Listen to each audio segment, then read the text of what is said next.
Ayan, hello guys! Again, welcome to my vlog. Sorry for the haggard face. So, ito ay madali ang lakad at biglaan. So, we are here now in Cityland Mall. Ayan. So, napakaganda. Ito yung parang secret na place dito sa Dubai. Ang ganda siya, promise. So, I will show you the place. So, watch! Hindi ako magpapakita kasi haggard ako. Kasi wala naman talaga akong planong pumunta dito, guys. So, nayaya lang tayo. So, hindi ako naka-prepared. So, ito lang. Ipapakita ko sa inyo yung magandang place. Hello guys. Ayan, ito pala yung sinasabi nila na isa sa magandang spot sa Dubai. So, ito na napuntahan na natin ngayon yung magandang pasyalan dito sa City Mall. Ayan, pagpasok mo sa likod lang siya ng mall, guys. Pagpasok mo, tapos meron siyang exit papunta dito sa tinatawag nilang garden. Ito yung garden sa likod ng City Mall. So, ang ganda. Makapakaganda niya para ka na sa ibang bansa. Yan, kaya lang ngayon kasi napakainit, kaya walang tao. Kami lang ang pumunta dito sa likod kasi nga sobrang init. So, mga 7:30 na to ng gabi, guys. So, hindi na siya masyadong maliwanag. Pero nakita nyo naman, napakaganda ng place. Ang sarap dito mag-pictorial. Ay, naku, napakaganda talaga, guys. Yun, nag-ikot-ikot kami dito saglit kasi napakainit. So, ayan, dun sa dulo merong fountain. Ayan, may fountain din dyan. Tapos, ayan yung magiging view mo. Tapos may mga upuan dyan. Diba, ang sarap tumambay. Kaya lang mainit kasi siguro pagka winter, talagang madaming tao ang pupunta dito. O, diba? Kasi napakaganda. Tapos napakalaki ng parking nito sa likod. So, nasa likod lang pala siya, guys, ng Global Village. So, pag pupunta kayo dito, pag papasok kayo ng Global Village, sa likod lang siya. Pero ito kasi, wala siyang bus papunta dito. So, magta-taxi ka or sasakyan. So, ang ganda niya. So, diba? O, diba? Parang, ang gaganda kasi ng kulay. Ang building kasi iba-iba yung kulay. O, diba? Ang ganda. Kaya nakaka-relax tumambay dito kung talagang gusto mo ng relaxing place. Ayan, pumunta lang kayo dito. Kaya lang ngayon, medyo mainit. Kaya siguro sa winter talagang marami ang tao ang papasyal dito. Pero napakaganda, diba?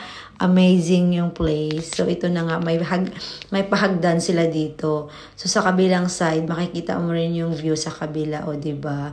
Akyat tayo sa hagdan yan. O, tapos, yan. O, diba? Perfect. O, diba? O, pakaganda, no? Pakasarap. Kaya lang, nung nag-iikot kami, guys, pawis na pawis kami. So, hindi kami tumagal kasi nga napakainit. Gusto lang namin ma-experience yung magandang view. Kaya lang, hindi ako nakapagpa-picture. Kasi nakapang bahay lang ako. Kasi wala naman sa plano. So, ayan nga. Ang ganda, diba? So, babalik ako dito, promise. At picture ako ng todo-todo. Ayan, di ba? So, ayan, oh, di ba? Ang ganda. So, perfect na perfect siya sa pasyalan talaga. At saka, free entrance to, guys. Wala kang babayaran dito. Kaya, magandang pasyalan kasama ang pamilya at saka mga friends. O, di ba? Saan ka pa niyan? Pakaganda, no? Tapos, ang ganda ng upuan niya ay grass. Tapos, may mga upuan na pwede kayong tumambay at magkwentuhan with friends. O, diba? Amazing, no? Napakagaling talaga ng Dubai, guys. So, may mga ganito palang tinatago. Dito lang yan sa City Mall. Yan, malapit siya sa Global Village. Actually, sa likod lang siya ng Global Village. So, diba? Ang ganda.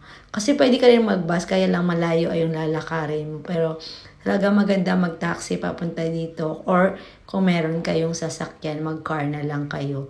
Kasi, mabilis nyo siyang mapuntahan. Kasi pag maglakad, malayo pa siya. So, ayun na, ang ganda, diba? Napaka-amazing talaga nito. So, ayan na, at mainit na, at ako ay papasok na sa loob. So, nandito na kami ngayon sa loob ng Cityland Dubai Mall. So, kasi mainit sa labas, sumasok na kami sa loob. So, ayan, maganda. Kasi sabi nila may parang snow daw dito, kaya pinupuntahan namin. So, see you. So, ito yung loob. Ayan. So, meron sila dito pan home, yun. Tapos, napakalaki. Ang laki niya, guys. So, may play area dyan. Hanapin natin yung sabi na May sinihan din para dito, oh. So, akyat tayo. Ito yung loob. Ayan, ito yung loob ng Cityland, Dubai. Carrefour. Ang laki ng Carrefour dito. Ayan. Carrefour. Oo, tingnan tayo ng drinks mamaya sa Carrefour. So, that's the Carrefour. And ito ang loob ng Dubai Cityland. So, ayan, ito din yung kabilang entrance ng mall, guys. So, napadaan lang kami dito kasi, ayan, tinignan namin yung ano niya. O, diba, ang ganda. Tapos, yan yung, ayan, at ito yung parang map nila dito, yan, kung saan mo makikita yung mga place. At meron din silang play area sa loob, guys. Ang ganda, diba? Ang laki ng play area. Guys, nandito na kami sa Carrefour. So, hindi ko na i-video yung Carrefour kasi nakikita nyo naman na yung Carrefour. Pero malaki yung Carrefour dito. So, kakain muna kami and thank you for watching. Bye!